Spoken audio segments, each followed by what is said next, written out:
¿Se ve ahí? Sí. Buenísimo. Bueno, la clase que me tocó a mí es anestesia en enfermedades neuromusculares e hipertermia maligna. Es bastante largo, pero en realidad se relacionan, así que la parte de enfermedades neuromusculares, ya con las drogas que vayamos a usar y eso, entre la enfermedad del paciente y las drogas que usemos, se puede llevar a una hipertermia maligna, por lo tanto, están relacionadas desde ese aspecto. Así que ya empezamos a asociarlo desde el principio. Con respecto a la definición de las enfermedades neuromusculares, se van a producir por una disfunción de alguna de las estructuras que forman la unidad motora, ya sea del sistema nervioso periférico o del músculo esquelético, y en los pacientes que tengan enfermedades neuromusculares, cuando usamos ciertos fármacos, principalmente los relajantes neuromusculares, se puede desencadenar una respuesta exagerada que va a estar caracterizada por parálisis prolongada o por hiperpotasemia, rigidez muscular y la hipertermia maligna, como estaba diciendo recién. Se clasifican, según la localización de la lesión primaria, en lesiones intracraneales, de la médula espinal, de los nervios periféricos, de la unión neuromuscular o por las miopatías.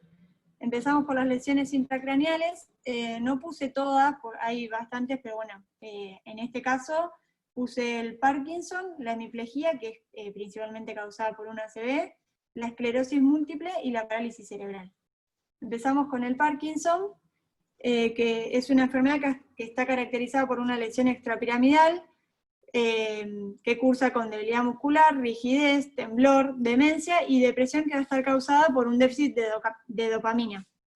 Es muy importante en estos pacientes el riesgo de regurgitación y de broncoaspiración, por lo tanto es indicación de secuencia de inducción rápida y de profilaxis. La causa más frecuente de muerte en estos pacientes es la neumonía por aspiración. Pueden tener trastornos de la función respiratoria, ya sea obstructivo o restrictivo, por rigidez de la pared torácica, por modificaciones en el control respiratorio, o por alteraciones del sistema nervioso autónomo con hipotensión postural y salivación. Por eso también es muy importante en estos pacientes, en la inducción, evitar la hipotensión arterial con los fármacos que vayamos a usar. Previo a la cirugía es importante que tomen la medicación, la dosis habitual de levodopa, y también si se llegara a prolongar la cirugía, lo que se puede hacer es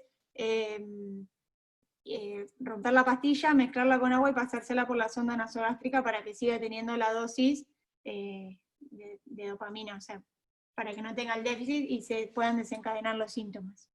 En cuanto a los fármacos anestésicos que nosotros podemos utilizar, en la premedicación, lo que hablaba ayer Lautaro, que preguntaba lo de la metoclopramida, si la podemos evitar mejor porque tiene efecto bloqueante de 2, y de ser necesario se puede utilizar la difenidramina, que tiene varios efectos beneficiosos, suprime la tos porque tiene efecto directo sobre el centro de la tos, es antagonista H1, así que bueno, va a ser antihistamínico, y también tiene efecto anticolinérgico, que en este caso nos va a ayudar para evitar los vómitos, porque tiene efecto central antimuscarínico, y también va a evitar las disquinesias, que son los movimientos involuntarios que tienen estos pacientes que pueden ocurrir al momento del despertar.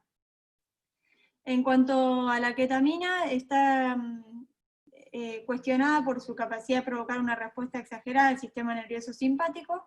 Los inhalatorios pueden aumentar la concentración de dopamina extracelular cerebral, pero esto tiene poca implicancia clínica, o sea que no estarían contraindicados. Y en cuanto a los relajantes musculares no despolarizantes, la respuesta va a ser normal, y los despolarizantes, que sería la succinilcolina, no produce hiperpotasemia, por lo tanto la vamos a utilizar para la secuencia rápida, que dijimos que era indicación de secuencia rápida. Entonces, en el despertar pueden presentar reflejos patológicos, como por ejemplo hiperreactividad bronquial y laringia, clonus en las muñecas o en los tobillos, Babinski positivo, reflejo de celebración y temblor. A nosotros al momento del despertar lo que más nos preocupa es la hiperreactividad bronquial y laringia, por eso tenemos que asegurar un despertar tranquilo, bueno, y estar preparados sabiendo que pueden presentarlo por ya su enfermedad neuromuscular de base. La hemiplegia, que como dijimos es causada principalmente por el ACV, hay una lesión a nivel de la motoneurona superior intracraneal y va a tener debilidad por disfunción de los haces corticoespinales descendentes. Por ende va a tener espasticidad e hiperreflexia. En estas personas lo que ocurre es que hay reducción de las unidades motoras y aumento de nuevas ramas axonales. Esto produce un aumento del área sensible a la acetilcolina, que va a estar mediado principalmente por los receptores extraunión. Estos receptores extraunión lo que hacen es que cuando ocurre la despolarización celular, va a liberar potasio al extracelular, por lo tanto, dependiendo de las drogas que nosotros vamos a usar, podemos favorecer que se produzca esto o no. En cuanto a los fármacos, los hipnóticos no hay evidencias que permitan recomendar unos sobre otros, entonces nos vamos a basar según el estado hemodinámico del paciente y en qué momento nosotros vamos a realizar la cirugía. Si, por ejemplo, cuando recién ocurrió el cuadro, o va a ser una cirugía que no tiene nada que ver, por ejemplo, con el ACV, y entonces el paciente va a estar por ahí más hemodinámicamente estable, va a estar compensado, digamos. En cuanto a los bloqueantes neuromusculares no despolarizantes, es importante que sepamos esto para las enfermedades que vienen, que en las lesiones intracraneales, que son estas que estamos viendo ahora, se va a provocar una facilitación de la función neuromuscular, por lo tanto, va a haber resistencia a los bloqueantes neuromusculares no despolarizantes. Y en las lesiones medulares va a haber una inhibición de la unión neuromuscular, entonces va a haber sensibilidad una mayor sensibilidad a los bloqueantes neuromusculares no despolarizantes. ¿Qué quiere decir esto? Que si hay resistencia vamos a tener que usar por ahí un poco más, y si hay sensibilidad vamos a tener que usar menos, porque después puede producirse la parálisis prolongada. Bueno, entre otras. Entonces, en estos pacientes, con respecto a los bloqueantes neuromusculares no despolarizantes, se va a producir una resistencia que aparece el segundo día de la lesión cerebral, pero no es por los receptores extraunión que nombré anteriormente, porque tardan 2 meses en poblar la membrana muscular, sino que es porque se produce un desequilibrio entre la inhibición y la facilitación que va a ejercer el sistema nervioso central sobre la unión neuromuscular. Y la succinilcolina, se han descrito algunos casos de hiperpotasemia y de fibrilación ventricular, a partir de la primera semana hasta los 6 meses después de establecida la lesión, por la aparición de estos receptores extraunión. Entonces, se prefiere administrarla dentro de las 24 horas de la lesión, y si pasaron más de 24 horas, no utilizarla. Y bueno, siempre es muy importante en estos pacientes, como vamos a ver después, monitorizar la función neuromuscular del lado sano. En estos pacientes sería del lado sano, después en todos lo vamos a revisar, no importa qué enfermedad neuromuscular sea. Bueno, el ACV, lo puse como para recordatorio. El isquémico es más frecuente que el hemorrágico, es un 88% contra 12%, y el riesgo de un nuevo ACV durante el procedimiento quirúrgico depende de la cirugía, es muy variable. Es muy bajo en las cirugías generales, por ejemplo, y es mayor en las cirugías cardíacas. Después de ocurrido el ACV, los pacientes quedan con varias drogas, pero los que a nosotros nos importan para los procedimientos quirúrgicos van a ser el tratamiento antiagregante. Entonces, depende de qué procedimiento se vaya a hacer, y el riesgo hemorrágico puede mantener o suspender el tratamiento antiagregante. Si llegara a ser un procedimiento con un riesgo hemorrágico bajo, mantenemos la aspirina y el clopidogrel. Si es moderado, se mantiene la aspirina y se suspende el clopidogrel 3 a 5 días previos al procedimiento. Y si llegara a ser alto, lo mismo, se mantiene la aspirina y se suspende el clopidogrel, pero le vamos a hacer terapia puente con los inhibidores de la glicoproteína 2B3A, y se suspende 6 horas previo a la cirugía. El objetivo en estas cirugías va a ser mantener la presión arterial media para mantener la presión de perfusión cerebral entre 70 y 100, evitar la hipotermia porque aumenta el consumo de oxígeno, y evitar la hipoglucemia. La mantenemos a la glucemia entre 140 y 180. Después, seguimos con las lesiones. ¿Te puedo hacer una pregunta? Porque no lo sé, la verdad, por eso te pregunto. ¿Encontraste algo de bloqueos regionales en caso de hemiparesia, que por ahí conserve sensibilidad, o de Raki en caso que sea el miembro contralateral afectado? No, en estos pacientes no, exactamente en la hemiplegia no busqué en realidad, no lo leí y no lo busqué. Pero en casi todas las otras enfermedades, digamos, no está contraindicado nunca el bloqueo regional. No sé en realidad si alguien sabe y por ahí no lo puedo decir. Yo lo de la hemiplegia lo que tengo, pero esto es para lesiones medulares, por ahí lo decís más adelante y lo vemos. Sí, viene después, sí. No sé, ¿ibas a decir algo más, Lau? No, listo. Bueno, la esclerosis múltiple es una enfermedad desmielinizante del sistema nervioso central que cursa con periodos de exacerbación y de remisión a intervalos imprevisibles. Se caracteriza por debilidad muscular, ataxia, parestesia, alteraciones visuales y a veces contracturas musculares. Tienen debilidad de los músculos respiratorios como consecuencia de lesiones neurológicas o atrofia por desuso.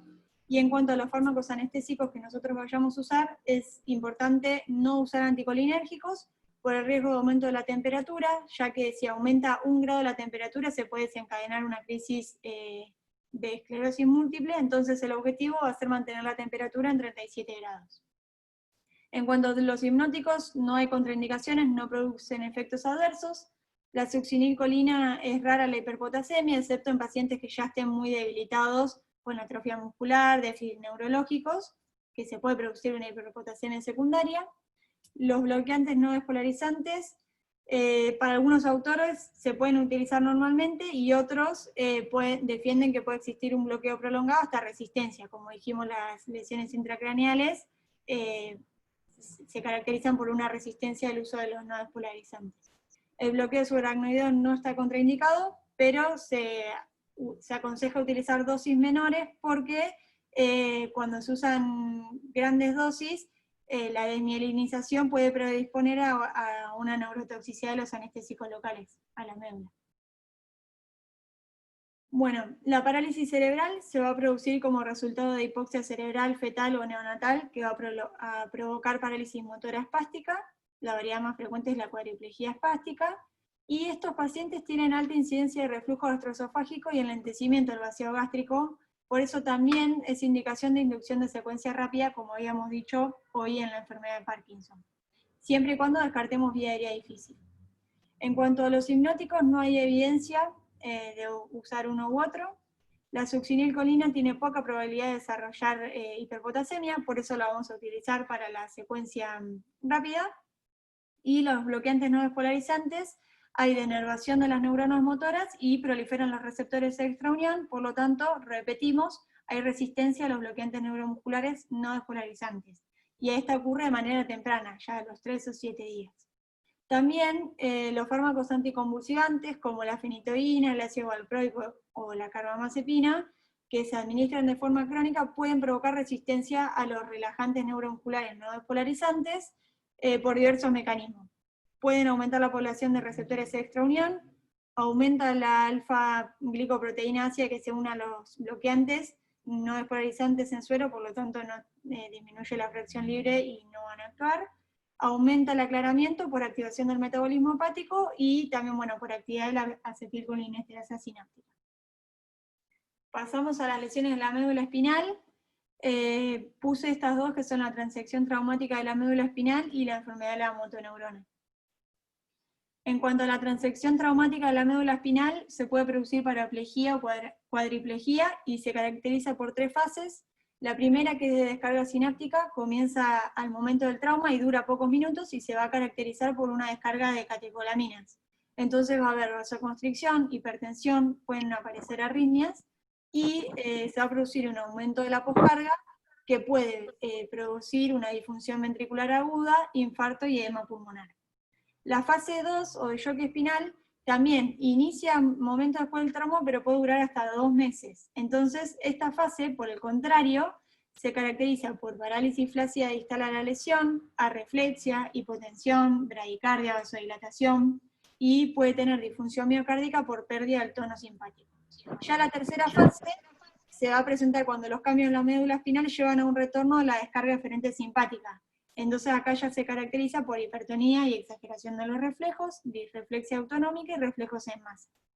En estos pacientes la principal causa de morbimortalidad es el deterioro de la ventilación alveolar, con incapacidad para expulsar secreciones bronquiales y el edema pulmonar que puede ser o iatrogénico o neurogénico. Entonces, también tenemos que considerar que pueden tener estómago ocupado y riesgo aumentado de regurgitación. Según lo que leí, bueno, tampoco es que leí un montón, pero no encontré que sea indicación sí o sí de secuencia rápida. Entonces, la intubación va a depender de las condiciones del paciente, del anestesiólogo, de la lesión, del tiempo de evolución. No es indicación sí o sí de secuencia rápida. Lo que sí por ahí pensaba es que en la fase 1, que es cuando recién sucedió, sí vamos a hacer, porque por ahí va a llegar al hospital y no vamos a saber si lo vamos a considerar estómago ocupado. Bueno, cuanto a los hipnóticos, la elección es según el estado hemodinámico del paciente, va a depender también de en qué fase esté. No hay fármacos contraindicados y hay que tener en cuenta con la excesiva hipotensión o con la superficialidad con hipertensión e hiperreflexia autónoma. La succinicolina en estos pacientes puede producir hiperpotasemia desde 24 horas hasta los 9 meses, por lo tanto no se recomienda usarla, excepto en el periodo post-lesión inmediato, como estaba diciendo recién. Y los no despolarizantes tienen sensibilidad aumentada. Como habíamos dicho hoy, las lesiones intracraneales tienen la resistencia a los no despolarizantes aumentada y las lesiones de la médula hay sensibilidad aumentada. Si la lesión es baja y solo va a involucrar las extremidades inferiores, no van a producir complicaciones, y si es alta y afecta a músculos respiratorios, puede haber una alteración respiratoria posoperatoria por una prolongación del bloqueo. Y no hay evidencia de que la anestesia regional empeore la situación neurológica del paciente con una lesión medular crónica. Bueno, la enfermedad de la motoneurona es un trastorno degenerativo de las neuronas, que pueden ser de las neuronas motoras inferiores o superiores. Y hay distintas enfermedades, dentro de las que están la esclerosis lateral amiotrófica, que afecta tanto a motoneurona superior como inferior, la parálisis vulvar y la atrofia muscular espinal, también conocida como atrofia muscular progresiva, afecta a las motoneuronas inferiores principalmente, y la parálisis pseudovulvar y la esclerosis lateral primaria afectan las motoneuronas superiores. Entonces, si se afectan las motoneuronas inferiores, va a haber debilidad y atrofia, pero esto con el tiempo va a afectar los músculos esqueléticos, incluso la lengua, la faringe, la laringe, la musculatura torácica, que nos puede perjudicar a nosotros para un procedimiento anestésico. Si se afecta la musculatura vulvar, va a haber dificultad para la deglución, para la masticación y los movimientos de la cara y la lengua, con un riesgo aumentado de aspiración pulmonar, y si hay participación córtico-medular, puede haber hiperactividad de los reflejos y espasticidad. El sistema nervioso autónomo se va a producir hipotensión ortostática y taquicardia en reposo. Por eso también en estos pacientes hay que tener cuidado con la inducción y la hipotensión. Bueno, la succinicolina en la esclerosis lateral amiotrófica puede producir hiperpotasemia y a veces puede producir contracturas tipo miotonía. Entonces no hay que usarla si la CPK está elevada. Y los no despolarizantes, la respuesta puede ser exagerada por un aumento de la sensibilidad, entonces es de elección un bloqueante de vida media corta y siempre monitorizar la función neuromuscular para ajustar la dosis. Sí, lo que he leído más que nada siempre recomiendo el atracuria, no sé por qué siempre nombran el atracuria, pero bueno. Según algunos autores, la anestesia locorregional está formalmente contraindicada, pero para otros no está contraindicada, aunque se han descrito exacerbaciones de la lesión neurológica preexistente con el bloqueo subaracnoideo. Y dicen que muchos de estos casos están relacionados con problemas en la técnica anestesia, por tumores espinales o una hernia discal. Y tener en cuenta que si vamos a realizar bloqueos espinales, que sean inferiores a T6 para mantener el mecanismo de la tos y la ventilación eficaz, porque estos pacientes ya tienen debilidad, atrofia de la musculatura. Bueno, las lesiones de los nervios periféricos, tenemos el síndrome de Guillain-Barré y la neurofibromatosis. Guillain-Barré es una polineuropatía periférica aguda, que es provocada por un proceso inmunológico mediado por células que causan degeneración radicular. La debilidad es simétrica, empieza en las extremidades inferiores y va ascendiendo. Y puede existir solo paresia o parálisis motora. 50% de los pacientes tienen afectación vulvar. Por lo tanto, también se va a afectar la deglución, la masticación, y pueden presentarse parálisis generalizada que implique alteraciones de la función respiratoria. Entonces, el sistema nervioso autónomo está frecuentemente afectado y puede provocar arritmias cardíacas y alteraciones hemodinámicas importantes. Cursa con una fase de denervación muscular que ocurre entre la segunda y la cuarta semana y la reinervación entre la cuarta y la quinta semana. Esto es importante también para saber en qué momento, si tiene que ser sometido a una cirugía, en qué momento está, para saber qué relajante utilizar o no. Y para el manejo anestésico hay que valorar el estado respiratorio y la disfunción autonómica. Y en general, a pesar de que la ventilación esté presente, preoperatoriamente es probable que estos pacientes necesiten ventilación mecánica posoperatoria. La succinilcolina, se ha descrito algún caso de hiperpotasemia por los receptores extraunión que venimos nombrando por la denervación, pero no hay datos suficientes para contraindicarla. Y los relajantes no despolarizantes se recomiendan usar de corta duración y mínimos efectos hemodinámicos con una adecuada dosificación y la monitorización. En el periodo de denervación puede existir resistencia a los bloqueantes neuromusculares no despolarizantes por los receptores extraunión, y ya a partir de la cuarta y quinta semana de la evolución del cuadro puede haber hipersensibilidad porque ya se reinervan los músculos, los nervios. Y no hay contraindicación para el uso de anestesia locorregional. En cuanto a la neurofibromatosis, yo me acuerdo que me estoy adelantando, pero tuvimos cuando recién empecé el año pasado un paciente con neurofibromatosis que sinceramente no me acuerdo qué le iban a hacer, pero le hicimos una raqui. En realidad les hizo Jaco, pero me acuerdo del paciente que estaba lleno de tumorcito, no sé cómo se llama. Bueno, es una forma hereditaria autosómica dominante de neuropatía periférica.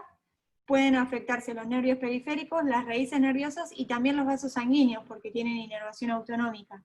Si se afectan los nervios craneales, puede afectarse la deglución y puede no proteger la vía aérea, y también puede haber disfunción de la médula espinal por tumores intramedulares y deformidades esqueléticas.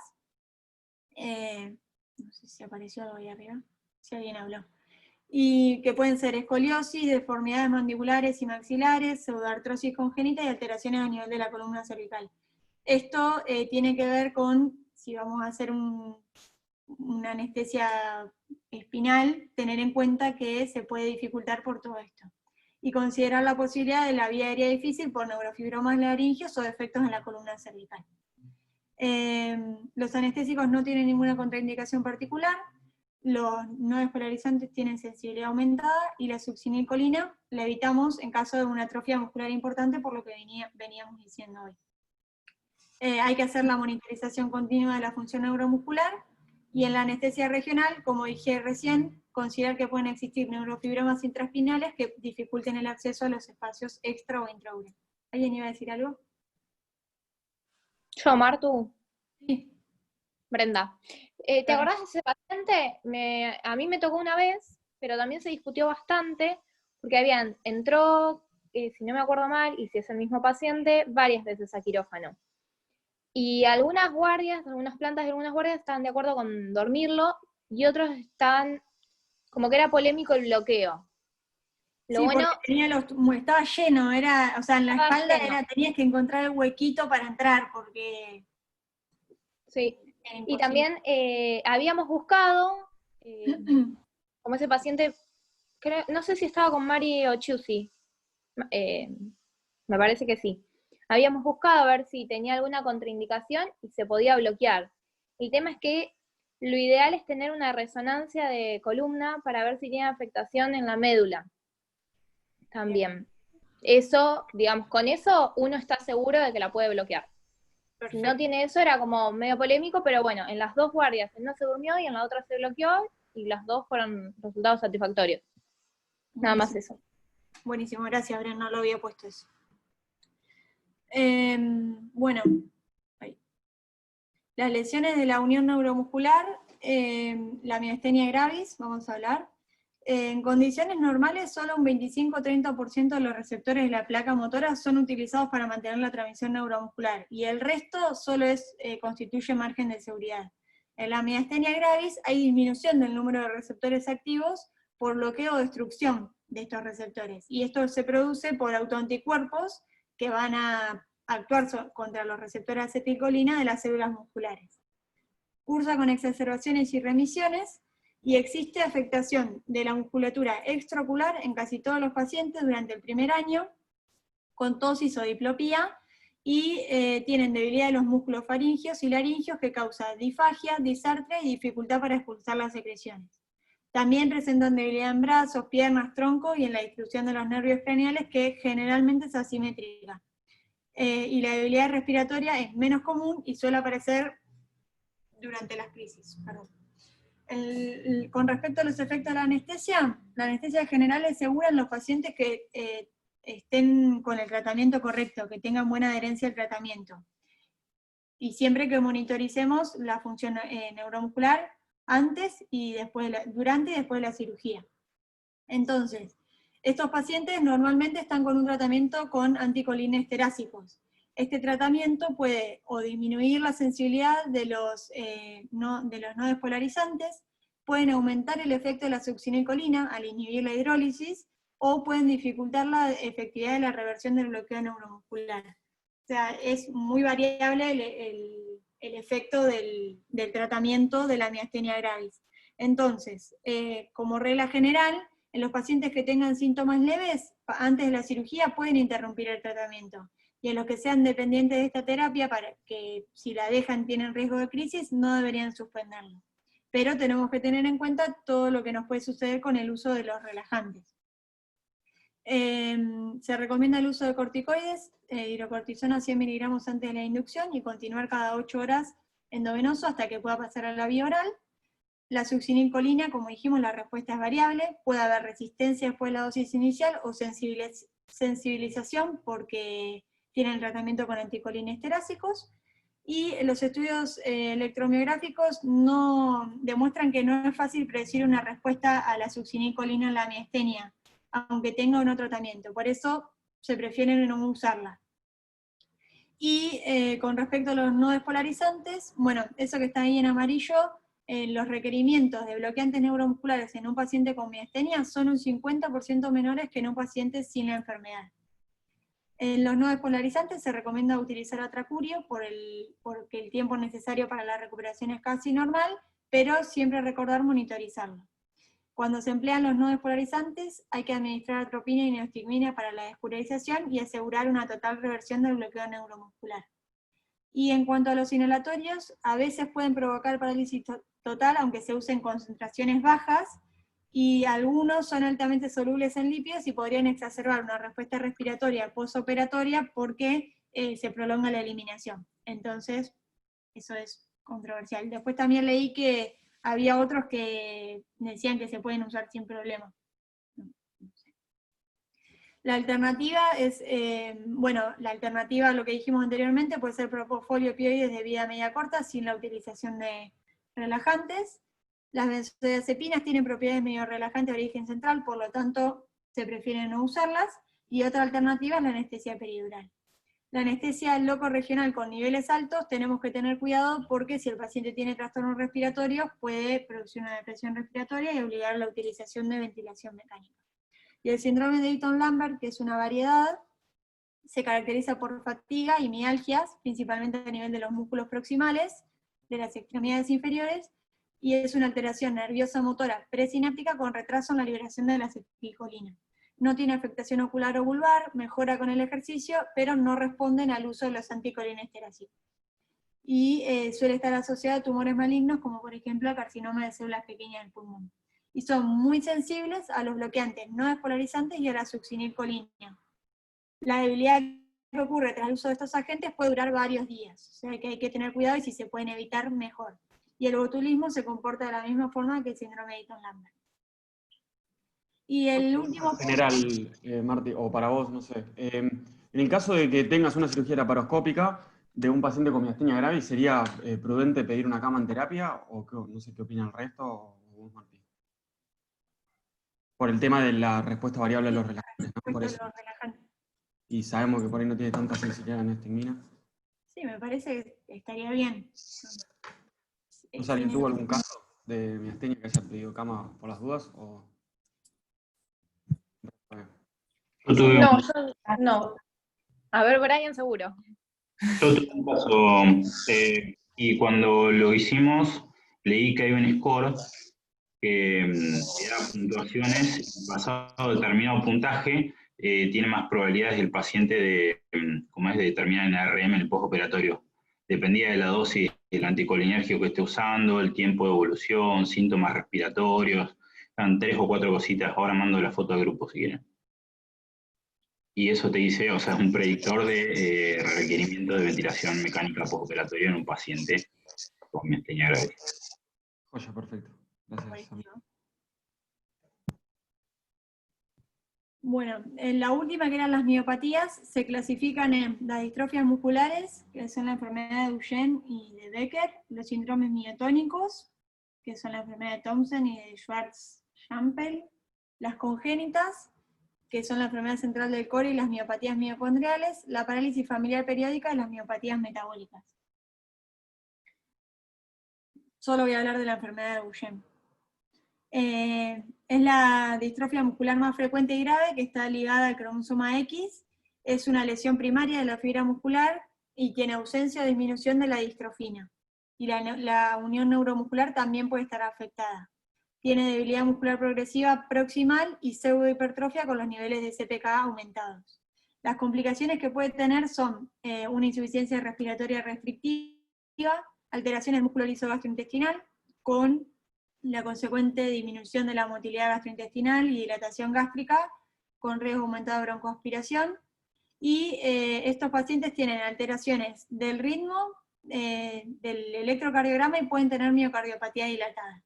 Las alteraciones del ritmo inician a los 6 años, y en los adolescentes están presentes en el 95 a 100% de los casos, y pueden tener taquicardia sinusal inapropiada, arritmia sinusal, extrasístoles auriculares y ventriculares. Pueden tener alteraciones del electrocardiograma, como ondas Q, ondas R altas, ondas T melladas, y la miocardiopatía dilatada está presente en el 70% de los mayores de 25 años. O sea que es muy frecuente.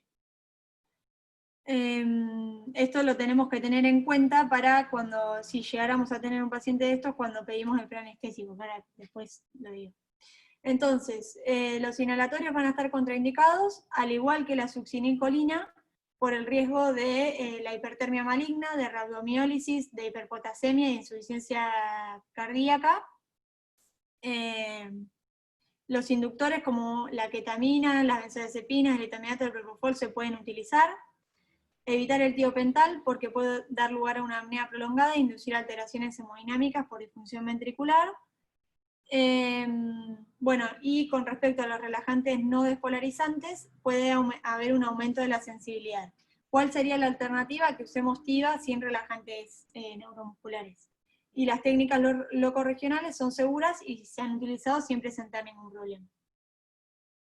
Bueno, en cuanto a la valoración preoperatoria, realizamos los estudios de siempre, más una valoración de los aspectos respiratorio, cardiovascular, nutricional y músculo-esquelético.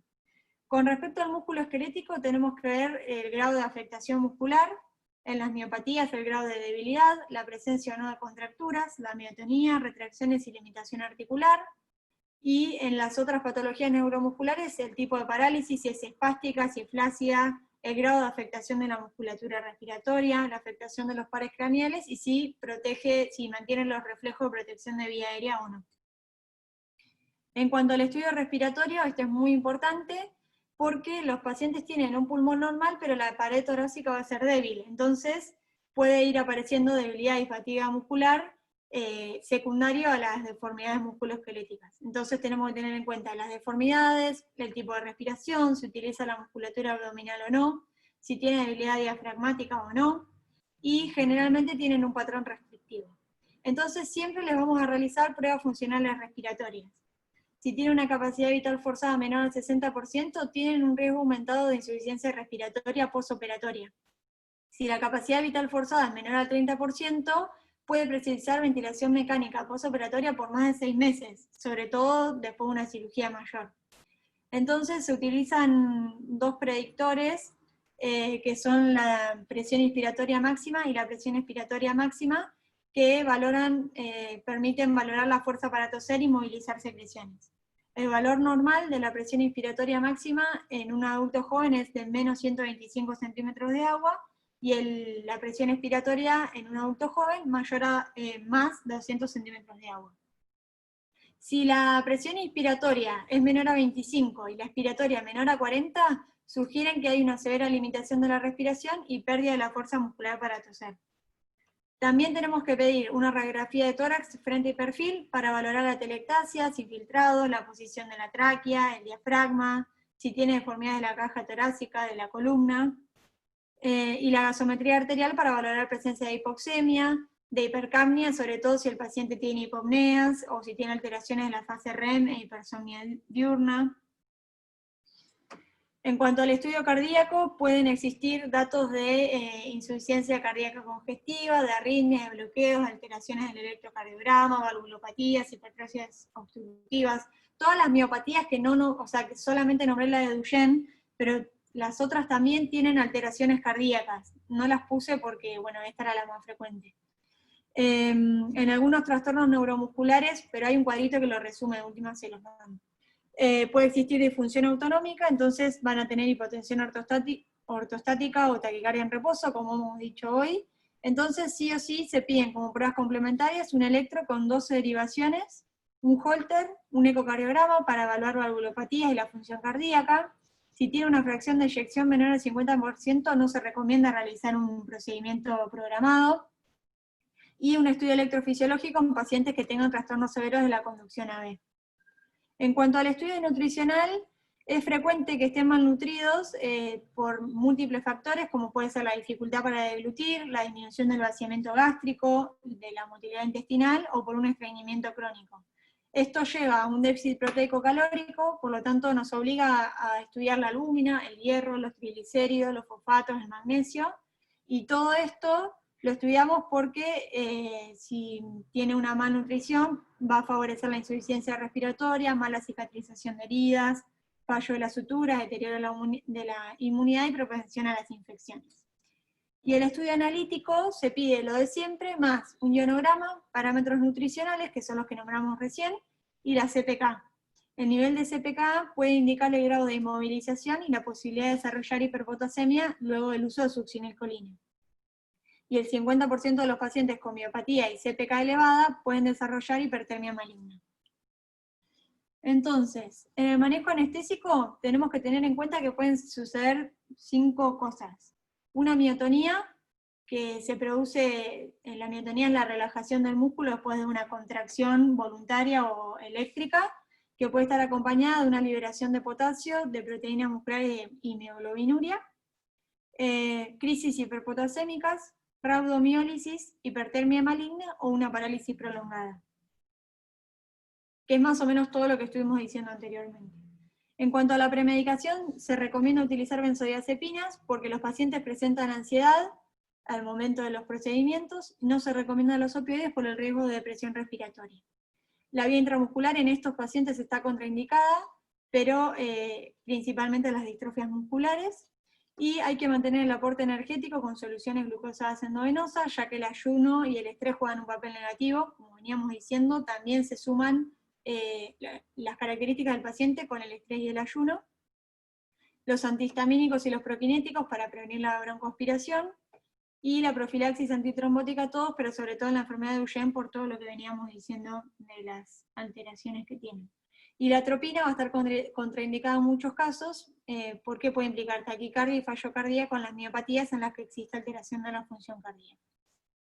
En cuanto al periodo anestésico, como dijimos, además de monitorizar el electro, la pulsioximetría, la camografía, la presión arterial invasiva, la presión venosa central y la temperatura corporal, sí o sí es obligatorio en estos pacientes el monitoreo del bloqueo neuromuscular, por las distintas respuestas que pueden aparecer ante el uso de relajantes neuromusculares. Vamos a evitar la succinilcolina siempre que sea posible. Si es necesario usar relajantes neuromusculares que sean dosificados de duración corta y con la monitorización. Evitar los halogenados en las miopatías. Los opioides, si tuviéramos que usar, utilizamos de vida media corta. Y las técnicas locorregionales son de elección siempre que sea posible, y también se pueden utilizar combinadas con anestesia general para reducir las dosis totales de opioides y de relajantes, y para proporcionar una vía alternativa de analgesia en el postoperatorio. Y la anestesia general, en estos pacientes hay mayor incidencia de vía aérea difícil por contracturas del cuello, de la mandíbula, deformidades musculoesqueléticas, y la posibilidad de regurgitación por pérdida de tono en la vía aérea superior. Entonces se puede considerar realizar una intubación vigil mediante una fibrobroncoscopia. En estos pacientes también puede ser necesario colocar una sonda nasogástrica y dejarla durante 24 a 48 horas, y tener en cuenta en la extubación que la debemos realizar siempre que el paciente esté despierto, descartando que tenga un bloqueo residual, y en normotermia para evitar los escalofríos que aumentan el trabajo respiratorio o las contracturas en los pacientes miotónicos. Y en cuanto al periodo postoperatorio, la principal complicación va a ser la insuficiencia respiratoria. Entonces hay que prever la posibilidad de asistencia respiratoria mecánica cuando dijimos que la capacidad vital forzada sea menor al 30% del volumen teórico. Hay que valorar la reversión de los relajantes, de los opioides, de la benzodiazepina, según lo que hayamos usado, y esto es individual de cada paciente, no es que siempre hay que revertir o que nunca hay que revertir. Y el soporte nutricional precoz, como dijimos, por riesgo de dilatación gástrica y aspiración, si no tiene sonda o si hay un hilio prolongado, también la valoración es individualizada, y vigilarlos en una unidad de recuperación posanestésica hasta que esté superada la fase de mayor peligro, que en general son hasta 48 horas. Y creo que ya está esta parte. ¿Sigo? Sí, Dore. Bueno, seguimos con hipertermia maligna. Es un síndrome hipermetabólico que ocurre en los pacientes genéticamente susceptibles tras la exposición a un fármaco anestésico desencadenante. La incidencia tiene cifras muy dispares, que pueden ser un caso en 200 cirugías, o uno en 200, anestesias, o en uno en 250.000. Es más frecuente en hombres, pero es igual de grave tanto en hombres como mujeres. Las poblaciones de raza oriental o caucásica tienen mayor susceptibilidad debido a las mutaciones específicas relacionadas con el receptor de rianodina, que es el receptor en cuestión que ahora lo vamos a decir, y la mortalidad es del 5 al 10%. Bueno, entonces con respecto a la fisiopatogenia, está inducida por una regulación anormal y prolongada de los receptores reguladores del flujo de calcio, que son el receptor de rianodina tipo 1, R y R1, y en los pacientes que tienen la mutación, cuando se produce la despolarización, se produce un cambio estructural en el receptor de calcio voltaje dependiente de tipo L, sensibles a dihidropiridina, que desencadenan una liberación excesiva del calcio del retículo sarcoplásmico del músculo esquelético. Entonces, cuando el calcio entra a la célula, lo que va a producir es un aumento del consumo de oxígeno, del metabolismo celular, la producción de calor y el contenido intracelular de ácido. Todo esto produce rigidez muscular mantenida y degranulación celular, y además desencadena hiperpotasemia, arritmias y aumento de los niveles de mioglobina en plasma. Vamos a tener fármacos que son prohibidos y seguros. Los pacientes sensibles o susceptibles van a desarrollar la hipertermia maligna luego de una exposición a los fármacos específicos o al calor extremo o a una actividad física extenuante, aunque estas últimas dos son más infrecuentes.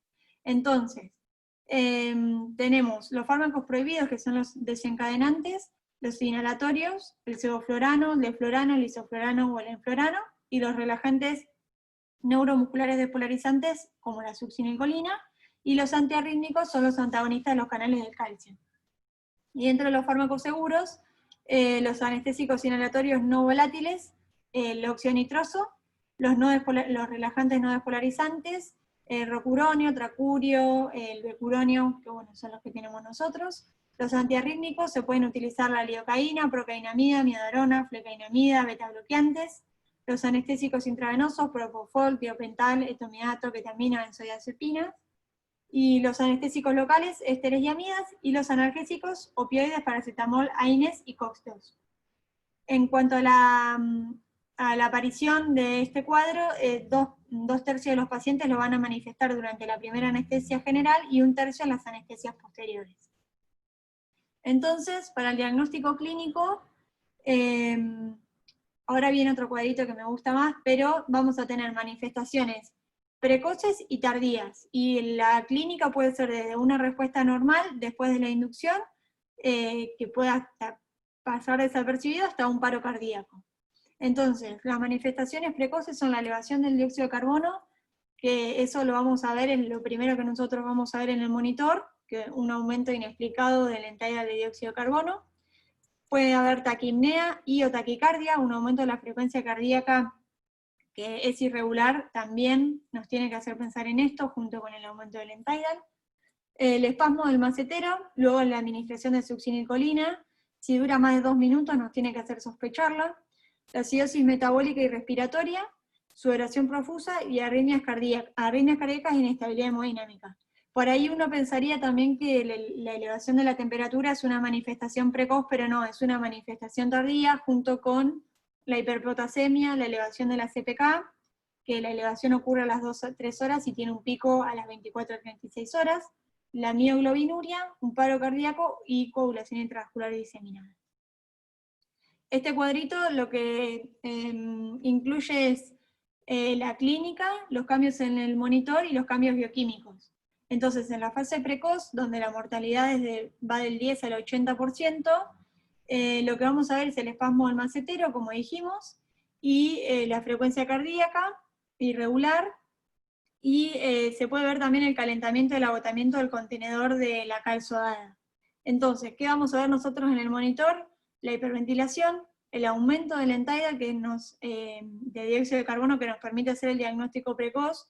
Según lo que leía, hoy en día la mortalidad disminuyó mucho por el diagnóstico precoz que se hace con el entidal. Las arritmias y las ondas T picudas en el electrocardiograma que se van a producir por la hipercalemia. Y los cambios bioquímicos va a ser un aumento de la presión parcial de dióxido de carbono, la acidosis y la hipercalemia. La fase intermedia ocurre entre las 12 a 24 horas del episodio agudo, y ya casi tiene la hipertermia, cianosis, bueno, puede aparecer desaturación sanguínea del campo quirúrgico, y sigue con la frecuencia cardíaca irregular. En el monitor, la hipertermia, si estuviéramos monitorizando la temperatura, que es primordial, veríamos el aumento de la misma. No encontré algo específico que diga cuándo lo consideramos hipertermia, pero bueno, más de 38, 38,2, bueno, y de saturación. Y en los cambios bioquímicos vamos a ver hipercalemia, aumento de la CPK y la mioglobinuria. Esto más o menos vamos viendo lo mismo. Y la fase tardía ya tiene rigidez muscular, coluria, oliguria, y sigue con la frecuencia cardíaca irregular. Pueden aparecer arritmias en el monitor y las ondas T picudas por la hipercalemia. En cuanto al diagnóstico clínico, es muy importante la medición continua de la temperatura central. Y lo hacemos en esófago, en nasofaringe, vejiga, la membrana timpánica y la arteria pulmonar. Como normalmente no tenemos eso, los dispositivos cutáneos o no invasivos tienen la misma fiabilidad y pueden ser útiles para la detección precoz de la hipertermia maligna. Y sin monitorización de la temperatura fallece el 30% de los pacientes, y con monitorización 2%.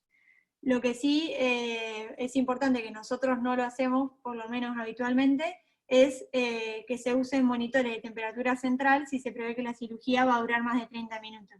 Generalmente cualquier cirugía dura 30 minutos. Tenemos 2 máquinas, creo que son las del 5 y las del 4, para tomar la temperatura. ¿Son centrales, de temperatura central? No, no son las no invasivas. Tal cual. Pero bueno, tienen la misma fiabilidad, o sea que igual deberíamos usarlas. Bueno, el éxito del manejo del paciente va a depender de las acciones múltiples y simultáneas del tratamiento, que deben realizarse de manera precoz y sincronizada. Se recomienda que haya guías de actuación, nosotros están pegadas por todos lados, y puede ser útil contar con un carro de hipertermia maligna que incluya el material necesario para el manejo inicial.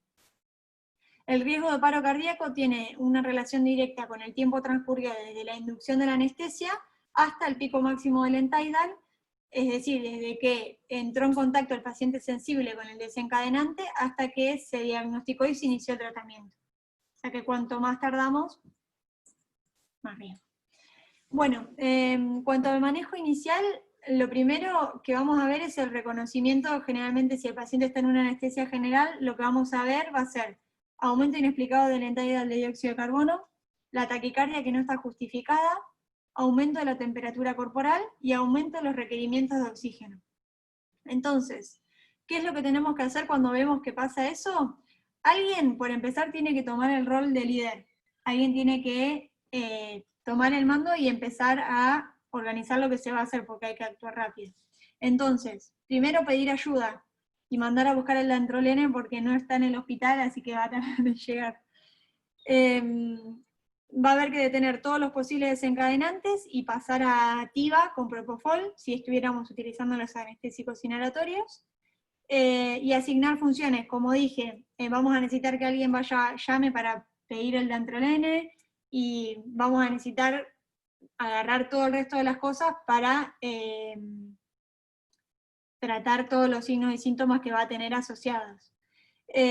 Lavar la máquina de anestesia, bueno, esto había leído que en realidad en este caso no es necesario lavar la máquina de anestesia en el cuadro agudo, sino que lo que tenemos que hacer sí o sí es aumentar la FiO2 al 100% con flujos altos, mayor a 10 litros por minuto. No es necesario en este momento cambiar la calzodada ni el circuito circular. Y hay que decirle al cirujano que termine lo antes posible la cirugía. Bueno, y también vamos a tener que hiperventilar al paciente, que viene más adelante, pero ahora lo decimos. Entonces, pedimos el dantrolene, iniciamos el enfriamiento activo, que el enfriamiento activo lo vamos a realizar, vamos a considerarlo cuando el paciente tiene una temperatura mayor a 38,5, y lo que hacemos es lavado de las cavidades, del estómago, de la vejiga y del recto, con solución salina helada. Usamos solución fisiológica helada, no Ringer lactato, y el enfriamiento superficial lo podemos hacer con hielo y con las mantas hipotérmicas, con sábanas hipotérmicas.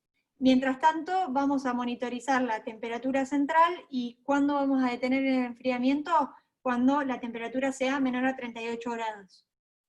Después, bueno, vamos a tener que tratar las complicaciones. Si tuviera un paro cardíaco, iniciamos RCP con el protocolo que ya sabemos, no tiene nada distinto. Si hubiera una hiperpotasemia, vamos a usar cloruro de calcio o gluconato de calcio. El gluconato usamos de 10 a 50 miligramos kilo, lo pasamos de forma lenta. La insulina, vamos a pasar junto con dextrosa, 10 unidades de insulina en 80 mililitros de dextrosa.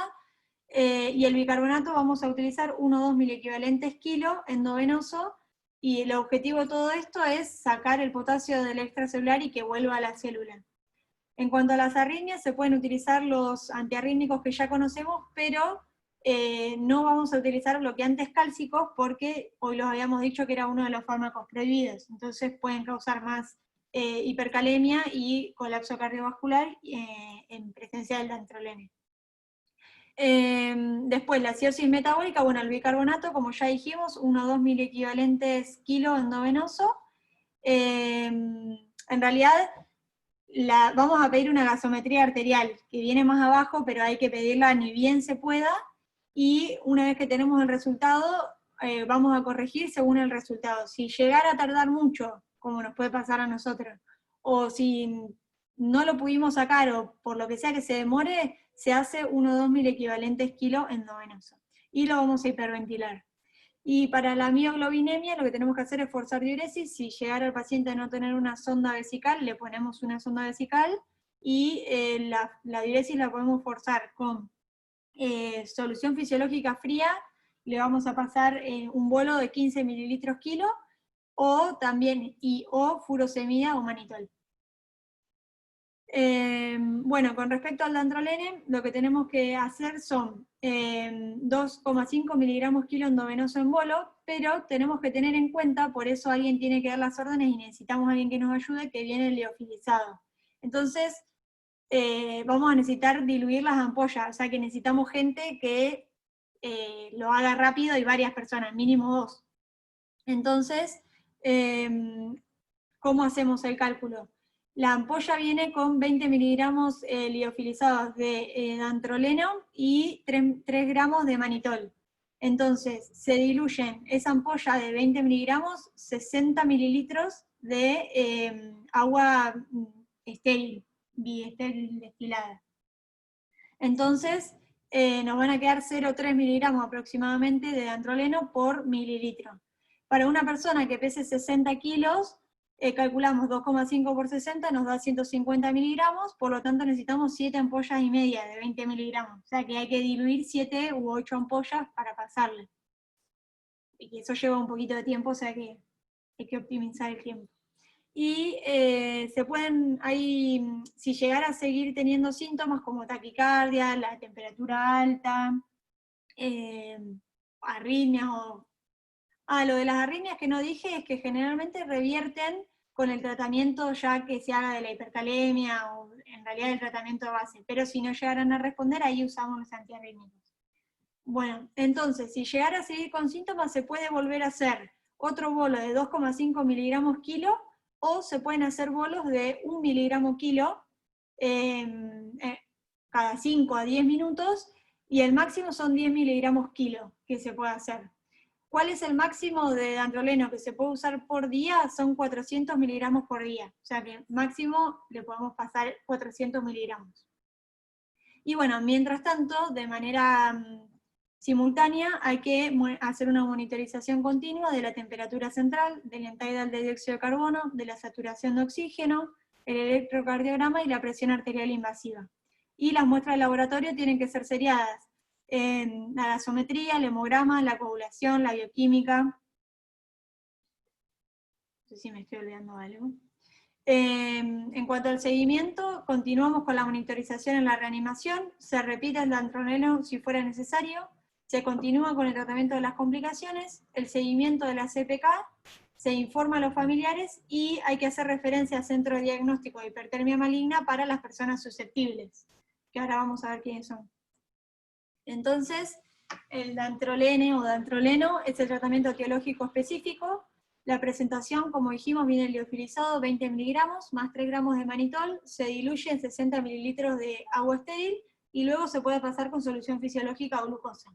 ¿Cómo actúa? Inhibe la liberación de calcio sarcoplásmico al antagonizar los receptores de R-anodina, empieza a actuar en 5 minutos, dura 180 minutos, la eliminación es hepática y renal. Los efectos adversos, induce debilidad muscular y puede afectar a la ventilación y los reflejos protectores faringeos. Y bueno, la dosis endovenosa, como dijimos, 2,5 miligramos kilo en bolo, con posibilidad de repetir cada 5 a 10 minutos a demanda. Se pueden hacer bolos de 1 miligramo kilo, las dos opciones son válidas. La dosis máxima, como dijimos, son 10 miligramos kilo, y lo máximo por día son 400 miligramos. Habitualmente el cuadro clínico ya cede con una dosis de 2 a 5 miligramos kilo. En cuanto al manejo posterior, va a requerir internación en UTI por el riesgo del empeoramiento del cuadro, y se recomienda monitorearlo durante 24 a 36 horas tras la resolución de los síntomas, y también se puede mantener una infusión de dantrolene, o en realidad no, infusión no, se pueden seguir haciendo dosis cada 6 horas durante 3 días, por el riesgo de empeoramiento del cuadro, como dijimos recién. Bueno, para la confirmación diagnóstica, en la visita preanestésica tenemos que tener en cuenta a los pacientes que tengan antecedentes familiares o personales que sugieren susceptibilidad, y si llegara a ser así, los vamos a referir a un centro de investigación sobre la hipertermia maligna para que le hagan el diagnóstico, y si no pudiéramos mandarlo a un centro, el paciente no puede ir, no hay cerca, lo tratamos como susceptible, como si tuviera el gen mutado. ¿Quiénes son los pacientes susceptibles? Son los familiares cercanos a un paciente que ha presentado hipertermia maligna con niveles basales de CPK elevados. A esas personas, antes de entrar a quirófano, les realizamos un test genético. O sea que si yo me voy a operar y mi mamá tuvo hipertermia maligna con una CPK elevada, hay que realizarme el test genético. Y el diagnóstico de confirmación se realiza con el test de contracción de la fibra muscular, que consiste en exponer una biopsia del cuádriceps a cafeína. La cafeína no la dije hoy, perdón, en los fármacos prohibidos. No estaba en el cuadrito y me olvidé decirlo. Y alotano, y se estudia la contracción del músculo en fresco. No se puede realizar en menores de 6 años este estudio, y en quienes hayan recibido dantrolena recientemente, porque disminuye la sensibilidad.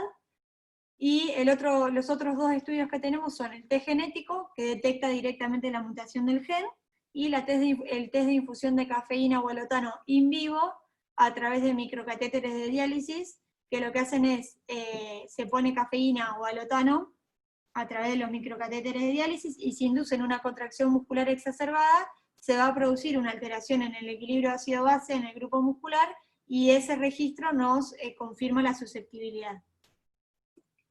En cuanto a la prevención, bueno, vamos a tener que preparar al quirófano, ya sea para una anestesia general o para una anestesia local, de igual forma. Vamos a sacar las ampollas de succinilcolina del quirófano y preparamos la máquina de anestesia. Sacamos los vaporizadores para que nadie venga y los abra sin querer, y cambiamos los circuitos, los filtros y la cal sodada. Como dije hoy, en el proceso agudo no es necesario hacer todo esto, pero sí para una cirugía programada que ya sabemos que el paciente es susceptible. Entonces, ¿cómo vamos a preparar la máquina? Dejamos un flujo continuo de aire o de oxígeno durante al menos, de por lo menos 10 litros por minuto, de manera continua durante 5 o 20 minutos si fuera una cirugía de urgencia, y si fuera programada, al menos 2 horas, para asegurarnos que no quede nada en el circuito. De elección va a ser una anestesia regional o neuroaxial con anestésicos locales, y si fuera necesario realizar una anestesia general, vamos a utilizar los fármacos seguros. Al finalizar la anestesia, el paciente tiene que estar relajado para evitar situaciones de estrés, y en las pacientes obstétricas que tienen alta sospecha, donde hay alta sospecha que el feto sea portador del gen y la madre no, de elección es la analgesia y la anestesia neuroaxial. Entonces, en caso de cesárea urgente, no tenemos que utilizar los fármacos desencadenantes, sino que utilizamos el catéter. En cuanto a los diagnósticos diferenciales, la clasificación según si es cardiorrespiratorio puede ser una sepsis, una hipoventilación, endocrino, una tireotoxicosis, un feocromocitoma, iatrogénico, el dióxido de carbono exógeno por la laparoscopía, un sobrecalentamiento, el síndrome neuroléptico maligno. Neurológico puede ser una meningitis, una hemorragia intracraniana, encefalopatía isquémica, lesión cerebral traumática, y toxicológico puede ser neurotoxicidad por un medio de contraste, un síndrome anticolinérgico, la cocaína, las anfetaminas, los salicilatos y un síndrome de abstinencia. Este cuadrito resume todo lo que dije más o menos hablando, que me pareció que estaba bueno. Me parece que no agrega nada más. Y lo último que agregué fue lo del síndrome neuroléptico maligno, porque para el tratamiento se puede utilizar el dantrolene, entonces me pareció interesante. Es un cuadro poco frecuente, pero potencialmente letal, que está asociado al uso de fármacos neurolépticos y se caracteriza por fiebre, rigidez muscular y alteraciones en el sistema nervioso autónomo. Hay una reducción de la actividad dopaminérgica a nivel de los receptores de 2 en el núcleo estriado y en el hipotálamo, y esto explicaría la aparición ante la administración de antagonistas dopaminérgicos, como son los neurolépticos, o cuando se hace una retirada brusca de los antiparkinsonianos. Y otra teoría sostiene que hay un desequilibrio entre los niveles de neurotransmisores y una hiperactividad del sistema nervioso simpático. En cuanto al diagnóstico del tratamiento, se requieren dos características esenciales, que son la rigidez muscular severa y la elevación de la temperatura corporal mayor a 37,2, ya que comparte con la hipertermia maligna, y al menos 2 o más de los síntomas asociados, que pueden ser todos esos que están ahí, no los voy a torturar. Y el tratamiento va a ser la retirada del fármaco desencadenante, el soporte vital con enfriamiento del paciente, hidratación y restauración del equilibrio electrolítico, y en estos casos el dantrolene puede ser útil en el síndrome neuroléptico maligno, que está desencadenado por los neurolépticos en monoterapia. Y nada más. Creo.